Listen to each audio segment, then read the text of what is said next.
আসসালামু আলাইকুম viewers, welcome back to my channel Tanzila kitchen house. চলে আসলাম আজকে আপনাদের জন্য আরও একটি নতুন রেসিপি নিয়ে। আজকে আমি আপনাদেরকে তৈরি করে দেখাবো চুলায় কিভাবে ক্যারামেল পুডিং তৈরি করতে হয়। তো চলুন বন্ধুরা দেখে নেই কীভাবে আমি পুডিংটা তৈরি করে নিয়েছি। তো আমি এখানে একটা বাটি নিয়ে নিয়েছি, বাটির মধ্যে আমি 5টা ডিম ভেঙে নিয়েছি। তো এই ডিমগুলোকে এখন আমি একটা হ্যান্ড হুইক্স দিয়ে এটাকে ভালো করে ফেটে নেব। তার আগে আমি এর মধ্যে দিয়ে দেব হাফ কাপ পরিমাণে চিনি। তো আমি এখানে 5টা ডিমের জন্য হাফ কাপ পরিমাণে চিনি নিয়েছি। আপনারা যদি মিষ্টির পরিমাণটা একটু বেশি খেতে চান তাহলে আপনারা এর মধ্যে আরও 2 টেবিল চামচ চিনি অ্যাড করে নিতে পারেন। তো আমি একটু মিষ্টিটা কম পছন্দ করি, এর জন্য আমি এখানে হাফ কাপ নিয়ে নিয়েছি। তো এখন আমি এটাকে একটা হ্যান্ড হুইক্স দিয়ে ভালো করে নেড়ে চেড়ে ফেটে নেব। তো এটাকে আমি কিছুক্ষণ ফেটে নেওয়ার পরে এর মধ্যে আমি একটু ভ্যানিলা এসেন্স অ্যাড করে দেবো। তো দেখতে পাচ্ছেন এখানে আমার বাচ্চাটা দুষ্টামি করছে হাত দিয়ে। তো আমি এখানে হাফ চা চামচের মতন ভ্যানিলা এসেন্স দিয়ে দিয়েছি। তারপর আমি এটাকে আবার একটু ফেটে নেব।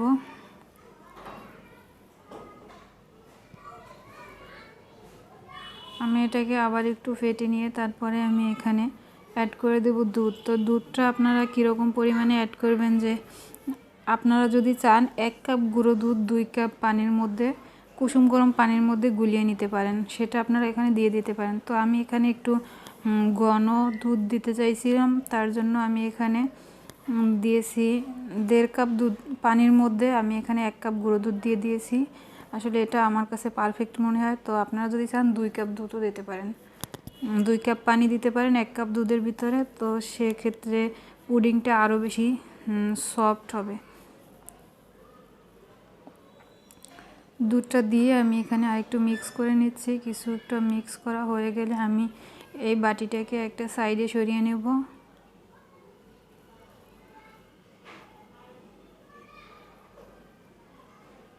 তো আমার মিক্স করা হয়ে গেছে, আমি এখন এই বাটিটাকে একটা সাইডে সরিয়ে নিচ্ছি। এরপর আমি এখানে একটা পুডিংয়ের মোল্ড নিয়ে নিয়েছি। তো পুডিংয়ের বাটিটার ভিতরে আমি এখানে 3 টেবিল চামচ পরিমাণ চিনি দিয়ে দিয়েছি। তারপর আমি এখানে 1 টেবিল চামচ পরিমাণ দিয়ে দিচ্ছি পানি। তো এটা নর্মাল পানি। তো আমি এখানে পানিটা দিয়ে এটাকে চুলায় বসিয়ে দিয়েছি।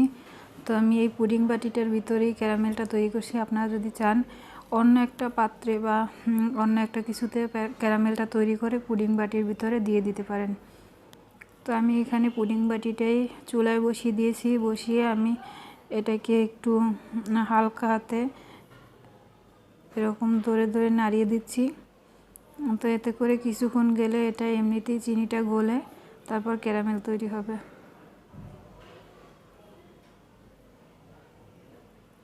তো দেখতে পাচ্ছেন আমার চিনিটা কিন্তু গলে গেছে। এখন আস্তে আস্তে এটা লাল হবে, তারপর এটা ক্যারামেল তৈরি হয়ে যাবে। দেখতে পাচ্ছেন আমার ক্যারামেলটা কিন্তু আস্তে আস্তে হচ্ছে।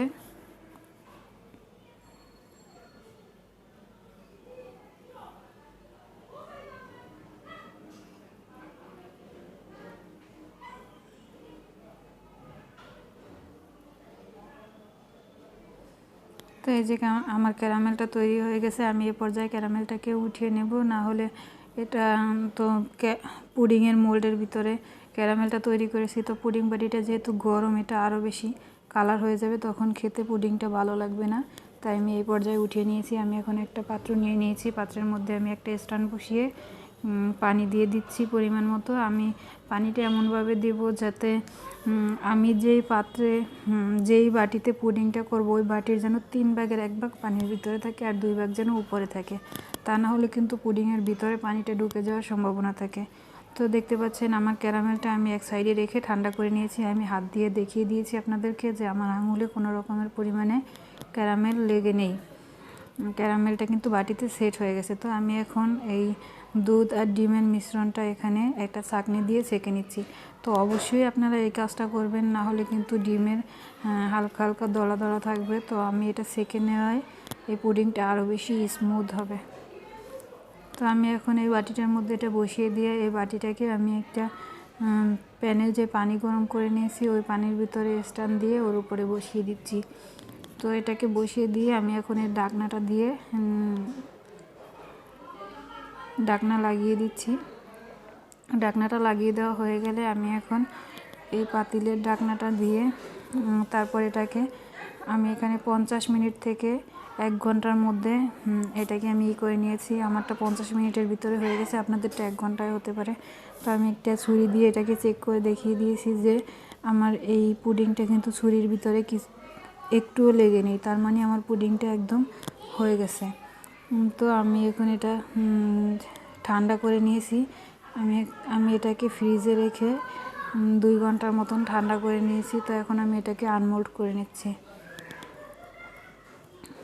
তো এই যে দেখতে পাচ্ছেন তৈরি হয়ে গেছে আমার ক্যারামেল পুডিং। যদি আপনাদের কাছে আমার ভিডিওটা ভালো লেগে থাকে তাহলে অবশ্যই আমার ভিডিওতে একটা লাইক করে দেবেন এবং আমার চ্যানেলটাকে সাবস্ক্রাইব করে দেবেন।